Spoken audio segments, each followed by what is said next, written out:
Have you ever wondered how two nations born from the same soil became such stark opposites? Let's take a step back in time to the end of World War II. The Korean Peninsula, having endured 35 long years under Japanese colonial rule, was finally liberated, a breath of fresh air for the oppressed people of Korea.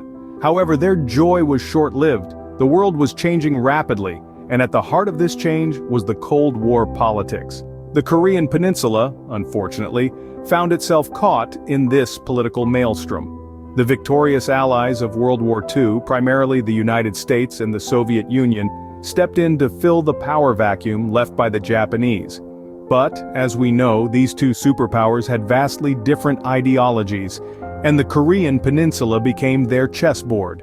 The peninsula was arbitrarily divided along the 38th parallel, with the Soviets setting up shop in the north and the Americans in the south. The division was meant to be temporary, a mere administrative convenience. Yet, as the Cold War intensified, so did the differences between the North and the South. The temporary border solidified into a permanent divide. In the North, under the Soviet influence, a communist regime was established, led by Kim Il-sung. Meanwhile, in the South, under the American aegis, a capitalist democracy took shape, led by Syngman Rhee. Thus, two separate governments sprang up on the same soil, each claiming to be the legitimate representative of the entire Korean people.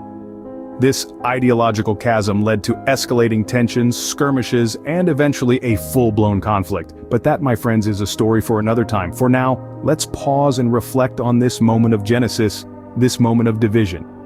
Thus began a tale of two Koreas, a tale of division, a tale of conflict. Stay tuned as we delve deeper into this fascinating and complex narrative, unraveling the threads of history that have shaped the destiny of the Korean Peninsula. How did a political divide escalate into a full-blown war, you may ask? In the year 1950, what seemed like a mere ideological disagreement turned into a fierce battle, the Korean War. This was not a simple dispute between the North and the South. It was a proxy war, where global powerhouses, the United States and the Soviet Union, were the puppet masters fighting their Cold War battles on Korean soil. The North, backed by Soviet artillery and manpower, made the first move, invading the South in June of 1950.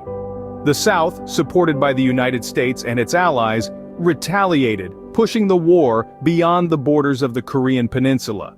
The war was brutal, with cities reduced to rubble, families torn apart and millions of lives lost. The international community watched with bated breath as the war raged on, escalating to a point where it threatened to spark another world war. It was the United Nations that finally intervened, calling for a ceasefire. After 3 years of relentless fighting, the guns finally fell silent in July 1953, with the signing of the Armistice Agreement. But here's the catch. An armistice is not a peace treaty. It merely meant a cessation of hostilities, a pause in the fighting. The war was over, but the hostility, the mistrust, and the ideological divide remained. The Korean Peninsula was officially split along the 38th parallel into two distinct entities, the Communist North Korea and the capitalist South Korea. The aftermath of the war was devastating. Both nations were scarred, economically and socially. The North, under a totalitarian regime, clung tightly to its communist ideologies. The South, on the other hand, embraced democracy and capitalism, becoming one of the world's leading economies. The war may have been a thing of the past, but the tension between the two Koreas remained a constant, a simmering pot ready to boil over at any moment. The war may have ceased, but the battle of ideologies continued. So, what happened in the decades that followed the war? The Korean War ended, but the tension between the two Koreas didn't. In fact, it escalated as North Korea embarked on a path to become a nuclear powerhouse. The development of nuclear weapons by North Korea was a game changer. It not only amplified the tension, but also triggered a worldwide concern. The international community made numerous attempts to de-escalate the situation. Peace talks were held, agreements were signed, but the path to peace was always rocky and riddled with obstacles. It seemed that every step forward was met with 2 steps back. These talks often ended in disappointment, with both sides blaming each other for the failure. In the midst of these diplomatic standoffs, there were numerous military confrontations too. The Korean Peninsula has seen its share of skirmishes, naval clashes, and even instances of artillery fire. Some of these confrontations have come dangerously close to sparking a full-scale war, but thankfully, disaster was averted each time. What's interesting is that despite the hostile rhetoric and military confrontations, there were also moments of hope. There were times when the two Koreas came together for dialogue, participated in joint events, and even marched under a unified flag at the Olympics. But these moments of hope were fleeting. They were often overshadowed by the larger narrative of conflict and distrust. The relationship between the two Koreas has been characterized by a cycle of tension and relaxation, a dance between confrontation and negotiation.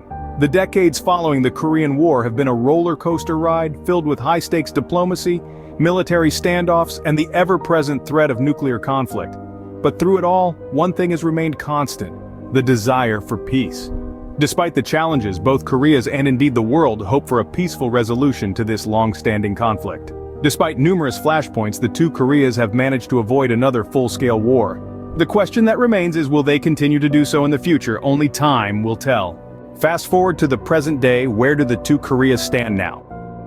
As the sun rises on the Korean Peninsula, it illuminates a landscape of contrasts. To the south, a bustling democracy, vibrant with the hum of technological innovation. To the north, a reclusive regime, shrouded in secrecy and mystery. In recent years, the winds of diplomacy have whistled through this divided land. There have been historic handshakes, cross-border visits, and even a shared Winter Olympics team. The world has watched with bated breath as leaders from both sides have met, seeking to ease the tensions that have spanned over half a century. Yet, the road to peace is fraught with obstacles. North Korea's nuclear program remains a significant hurdle.